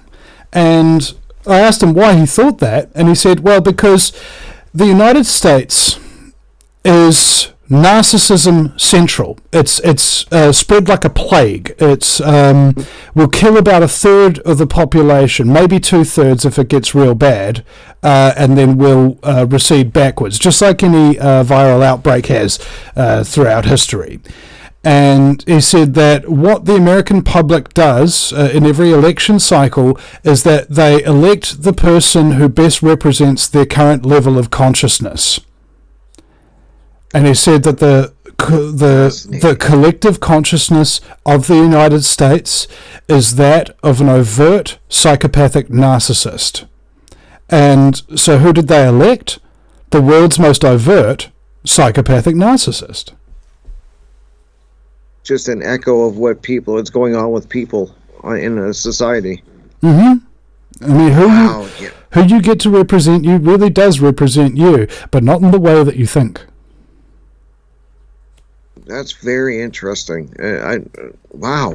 And it's just funny because I've actually been learning a lot about narcissism and narcissists and stuff because it's just something that keeps kind of coming up. And when you start diving into that and really looking into what it entails, you're like, wow. And you start to see that you're right. You know, so many people are in that state. And why do you think that is? Like, Vinny, I'm curious. Like, why is it getting worse? Like, why is there more people with this mindset just from everything we're talking about, the programming, the diet, name it? Like, well, it's Satanism, all right? Satanism, if you had to really define it very clearly, is a love affair with the self, all right? Mm-hmm. And, agreed. And Narcissus was a Greek tale of a man who was very, very beautiful, who saw his reflection in a river, and he leaned in to kiss himself and then drowned. Okay, this is the story of Narcissus, where we get the term narcissism from. It is a love of self that eats the self. Okay, and if you really look at it like that, and then you have a look at all the power centers that we have in society, like there's a number of spectrums of different ways that one might be able to currently survive. Like, for instance, you need food. Okay, that's why the New World Order's bought out all the food. All right, you need communication. That's why the New World Order's bought out all the media. You need some kind of entertainment to keep your mind occupied on occasions. That's why they've bought out that industry. You need legal representation to make sure things don't get tyrannical, so they've corrupted all of that. You need medicine in case you get sick, so they've corrupted all of that. And you need fuel to get around, so they've bought out all of that. And you also need some kind of spiritual guidance or something like that to get it, so they've bought that out as well, and so on and so forth. Every single methodology by which you might be able to provide for yourself, think for yourself, take care of yourself, or do anything in terms of being free, and by free, the operative term is you can do anything if you're free, if it doesn't hurt anybody or damage their property, period. Right. Okay? Yep. Anything is absolutely permissible under the guise of freedom, with those two rules being followed. And so this concept here that we had freedom and now it's been taken or whatever, it's just the long, slow infiltration of all of these various institutions and industries that govern our lives being taken over and then being inverted. So that instead of providing you food that is nutritious and good, they've provided you with food-like products that kill you and give you cancer. Instead of giving you medicine that is going to be healing and help you to be cured, they're going to provide you with medical implements that make you sicker and make you need to take even more so that you eventually die from it after you've spent all your money purchasing it. Okay, and so on and so forth. That's what the world has become, just an inversion. And if you look at a crucifix and you turn it upside down, it's suddenly a satanic crucifix. And so you apply that principle to everything you're looking at, even a bus stop or a bus shelter or something like that. That bus shelter's working for Satan. Okay, they've corrupted everything, man. They corrupted it all. Oh my! But you broke that down perfect, Vinny. Like, really, I think it's giving people a picture, because I try to tell people that too. I'm like, they've infiltrated every aspect of humanity, and then and people have a hard time with that. Like, you get called a conspiracy theorist, or you're a doom and gloomer. I've been called everything by people at this point, but you're not lying, and that's what I try to tell people, is that you're dealing with a very, very satanic group of people that are running this world, and people have a hard time with that. They really, really do. I noticed that with people. They're like, hey, are you, like, they just can't believe I'm even saying such a thing, but how can they not see? Like, you just broke it down, and if you're being honest, how can you not see it? It's like everywhere in our face, and they just have a hard time with it. Well, the great thing about lies is that you can cater them to people, right? The horrible thing about the truth is that it's just the truth. It's very difficult to dress it up. And I got this thing that I do, some guy approaches you and says, Rick, I want you to sell lies. And you go, lies? What do I get if I sell lies? You go, mate, you're going to be rich. All those famous and powerful people that you see on the TV, they're going to be your friends. You're going to go around to their parties and do blow with them and stuff like that, bro. It's going to be awesome. You're going to have a mean car, a real hot wife, bro. It's going to be great. Oh, really? It's like, yeah, mate. What about you, mate? What do you reckon I should sell? He goes, I reckon you should sell the truth, Rick. And you're like, oh, okay. What do I get if I sell the truth? Well, you're probably going to lose your job and struggle to live wherever you are, and your family will probably reject you. Most of your friends will leave you. And, yeah, that's about it. You really haven't workshopped this promo speech, have you, mate? No, it's the truth, mate. You really can't really dress it up. Okay. Well, what about you, mate? What do you reckon of the unintentional consequences of selling lies then? Oh, well, all those real famous, powerful people that are like your friends, yeah? They're not really your friends. In fact, you could say one thing that you're not supposed to say, and they won't want to know you anymore. And if you keep not doing what you're supposed to be doing, if you don't want to do it and what have you, all your money will dry up as well. And none of these people who you thought were your friends will come to help you in your hour of need. You'll be basically screwed, mate. You have to toe the line your whole life, and that and all the people that are with you are just on some kind of surface interaction. That's the unintentional consequences of selling lies. Yeah. Okay. Well, what are the unintentional consequences of telling the truth then? Well, I mean, those friends that you still have are good people. They don't lie to you. They don't manipulate you. They are there for you When you stumble and fall, they're there to pick you up again. You'll have everything you need to survive, provided when you need it, in the exact amount that you need. And whatever it is, it'll just be there for you, and you'll be able to coast along a little existence for yourself, and you won't have to hurt anybody, you won't have to lie to anybody, and you'll kind of be taken care of whenever you need to be. That's the unintended consequences of telling the truth. That's amazing, man. I'm really thinking about the way you just said there, and I'm just thinking about. I try to think about in my life, and you're right. I mean, I just think about I'm just trying to like word this, because I agree with 100% that you're saying. Since I've been really speaking out, I used to have a lot of friends, so-called friends, and then I've learned. Like a lot of them won't even speak to me anymore. I have family members that won't speak to me anymore. But what I've gained in the process is I've met some incredible people who there's not a lot of them, but they're such quality people. And that just really resonated with what you said at the end there. It really did, because I do have a few people in my life, and I'm so thankful. And I've met so many incredible people. I include you in that group of people that do care and that are quality people that will stand up for what we're speaking about, for truth and freedom and all the things that we're talking about, and they're out there. So I mean, that's what people have to ask themselves. Do they want this fake, 1,000 friends or 1,000 people following you on social media, or 1 million people that really don't mean anything? Or do you want those few quality people in your life that are going to be there? I know what I want. Well, I took. Great point. Well, that's the thing, is because when you tell the truth, what you have is real. When you tell the lies, what you have is fake. All right, fake things can disappear, real things don't, and that's just a question of how you want to live your life. And I think the only reason why people live their life to lies is because nobody ever told them the unintended consequences, right? And a lot of the reason why people choose not to live for the truth is because, again, nobody told them the unintended consequences. They knew all the immediate consequences were pretty obvious, but they didn't think about the unintentional ones.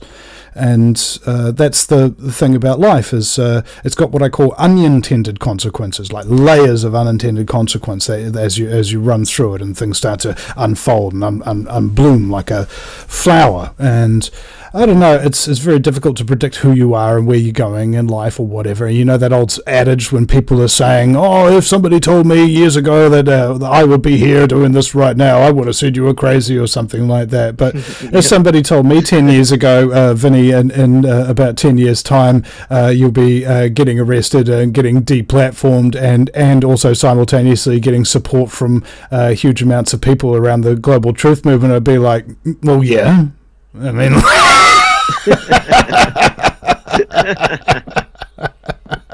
Yeah, I get that exactly. I mean, I'll be like, well, duh, Yeah, but it's great that I'm so glad you brought that. Like you explained it the way you did. That's so powerful, and I really got choked up when you were saying it, because I was like, wow, that's what's happened. Is that I haven't lost dead weight, I guess I would call it, things that people that didn't really care for me, and it was just so fake, but like you were just saying, so many people kind of take that, and that's what they want. I don't want any part of it. How, like, now, because I'm already looking at the time, Vinny. I wish I had you for another hour. I really do. I mean, I could talk to you for hours, because you bring up so much great points, great information. And once again, I'm going to thank you again for even taking the time to come on my show once again. You're always welcome to come back. You just have to ask, and I will definitely have you back. You know that. And I'm here to support you, and I wish all the best for what's coming up on the 31st. I hope people get out there and support you, because we need more people like you doing what you did and standing up for freedom of speech. I harp on that on this show every week, that you have to support anywhere that, and anyone that is fighting for free speech, because it's dying. We're losing it more and more, and it's shocking that people aren't really waking up to this. So I'm here to support you, and I'll try to get you on some more shows and do what I can, and because you're doing an amazing job. It frustrates me that you don't have more support, and that you've been deplatformed. They've done everything to silence you. and you're still going. Yeah, well, I mean, it could be worse. I mean, the world could be run by child trafficking Satanists for all we know. Oh, yeah, of course. And thank God that's not the case, right? Because otherwise we'd really have something to worry about, you know? Oh, my God, another show. Yeah, exactly. Yeah. So You're not lying. Look, we're all here to do what we're all here to do. Some of us are self-confident, cocky, wordsmiths with lots of talent. All right, and so that doesn't mean you're a better person. It just means you're going to have a harder life because you've got a hell of a lot more obligations. All right? If you're intelligent, you've got an obligation. If you're talented, you've got an obligation. All right, and this is the thing. I try to tell people this a lot. As you know, somebody asked me once, "So Vinny, give it to us straight. Is the Earth flat or is it round?" And I go, well, I personally, like, yeah. It's like, well, personally, I think it's a holographic fractal that's being projected by collective consciousness experiencing itself subjectively. And they were like, whoa, you know? And it sounds complex, and it is, but it's actually not that complicated. What it means is a hologram is sort of like an information storage device, like a hard drive, except if you put something on a hologram and try to delete it, the whole picture's still there, except it's just half the resolution now. Same if you try to delete it again. And that's the fabric of reality. Nothing that's ever really existed can ever truly be forgotten or erased. And if you look inside your finger, you'll find it's made up of cells, and inside those cells are other cells, and inside those cells are other cells, infinitely down the scale. And as above, so below. You're a cell on this planet, the cell in the galaxy's a cell in the universe, and the universe probably a cell in a much larger organism we don't got a word for yet. Right? Everything's just a smaller or larger version of something else. And when they did the double slit experiment, they found that a photon had consciousness because they shot it through this slot and it turned into a waveform. It went woo, and they're like, whoa, that's interesting. Let's put a little camera there on that slot and see what happens. Bang! Bang! The particle changed what it was doing because it was being observed. It got stage fright, right? And if a photon has consciousness, that means everything does. Protons, neutrons, electrons, morons, the whole lot of them.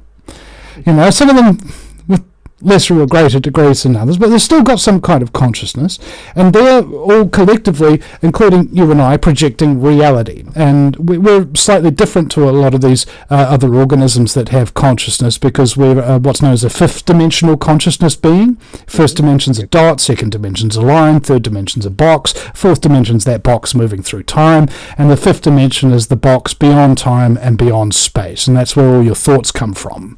And so your whole job in life, in existence ostensibly, is to take those fifth dimensional thoughts, use your fourth dimensional time, willing them into three-dimensional reality, because ultimately your thoughts don't matter if they stay in your head. They can't be seen, tasted, touched, felt, you know, by anyone unless you've put some time into willing it into reality. Okay? And these works that you do, they may not benefit you at all. You might actually get a lot of consequences for these works that you do, just putting the ideas that are out in your head that don't hurt anybody and don't damage anybody's property. And it's your art, okay? And it's your right to do that. You might not benefit from it, but if you put those things out there, the other people that can see, smell, taste, touch, and hear those things that you have created, it may trigger those fifth dimensional thoughts that they have. Okay? And with every consciousness, with every thought, it's actually changing the fabric of reality. It's changing every infinite civilization within you just a little bit, and every infinite civilization that you live within just a little bit. And everything that you do can't be forgotten or destroyed. That's why it's so important to understand the nature of reality and your place in it, and your obligation to put those things that are in your head out, because they do nobody any good by keeping them to yourself. That's so right. The action is what it's so important. And wow, Vinny, I already can see another show just talking about what you just spoke about. That would be an incredible discussion with you, because I've had these discussions and they're amazing. But I know I'm just looking at the time. We got a few more minutes left. I want to make sure that you let everybody, the floor is yours, Vinny. Let anyone know where they can find your content, anything you want people to know, where they can go and support you on the 31st. Anything you want people to know, the floor is yours for the next few minutes, Vinny. Okie dokie. Well, you'll hear a bit of mouse clicking in the background while I go through my tabs for the live streaming audience. Absolutely. So, in my Facebook events, there's the Billy TK and Vinny Eastwood appeal that starts at 10 a.m. On Monday, the 31st of July, here in local New Zealand time at the Auckland High Court in Waterloo Quadrant. So if you want to search that up, Billy TK and Vinny Eastwood appeal on Facebook, come and join that event. If you want to know more about what we got arrested for, you can watch the documentary on my website. You can see the Blue Day Democracy Died banner with myself and Billy TK getting arrested, and watch the little mini documentary that I made on that. And speaking of documentaries, riveroflies.co.nz is the website for Billy's new investigative documentary, The New Zealand Scamdemic. And hopefully people will be able to donate and help support him with his documentary effort there. They're just about ready with part 1. Still need to come over here and do some of the voiceover, I think. There is a change.org petition. Now, of course, these petitions don't get accepted by Parliament or something of that nature, but of course they're just going to be there on the record for the judge to consider. That there's over 12,000 people at the moment who have signed that petition, Justice for Billy TK and Vinny Eastwood. So if you guys would be able to go and get that petition signed and shared, that would be great. Hopefully we can get up to 15,000 inside of the next week, so we can take that to them. And I'd also like to really thank my sponsor Henry for turning up to my party on Saturday. His website reopen.nz is kind of a directory of anti-mandate, pro-choice, all-inclusive businesses in New Zealand, and we've asked a lot of people for a year or two now to put their freedom businesses on that website, and a lot of people have. It's been great, man. And my mate and sponsor David Holden from holdenhealthcare.com. He's been helping me with my liver problems. This is the entire reason why I came up with this conspiracy theory about the liver in the first place, because I realized a couple of years back, man, I just really don't care about anything anymore. You know, whole world could get exterminated in a flash of an eye, and it'd just be like, I told you, you know,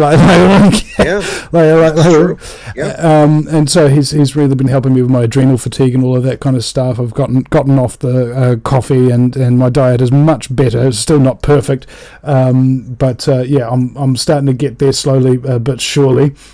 And awesome. Other than that, I mean, I really want people to go to vinnyeastwood.com. That's Vinny with a Y, because it's the most important question, and click on the little donate tab there and send us your weekly and monthly support through PayPal and KiwiBank and Patreon, if possible, ladies and gentlemen, because it's very, very important that we have those regular donations coming in, especially if I go to jail. Because Rebecca will have access to my bank accounts then in perpetuity. So, all right, guys. Alrighty. Thank you very much. Thank you. So there's the music, Vinny. Thank you so much once again for coming on. Thank you so much, and thank you everyone for joining me. Please go to Vinny's website, support him, and be there on the 31st if you can. And I will be back next Monday, guys. See you soon.